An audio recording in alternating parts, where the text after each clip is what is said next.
Well, I'm out here on the nursery with the Loropetalum. We keep them in the med house here, but actually these are a half-hardy plant, so they can cope with minus temperatures. But we wanted to show you them against the fatsia here. We always talk about planting for contrast, and that's exactly what you're getting with the beautiful Loropetalum, the Chinese Witch Hazel.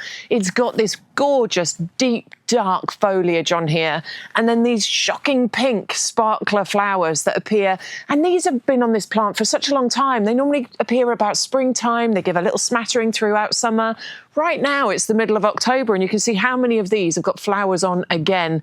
They're really easy to look after. They're going to work perfectly in those more shady, sheltered spots in the garden. I think they work great alongside your acers that drop their leaves in the winter time. This one can actually hold on to them, and they love that sheltered spot. Nice and slow growing, got these wonderful sort of arching branches to them.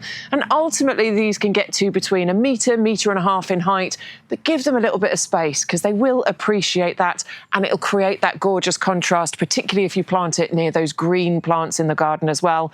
You can container grow them too. They don't have to go in the ground. And if you're expecting a hard frost below -5, do consider just a little bit of fleece to cover them with. But they're really easy and are going to fit into most garden spaces.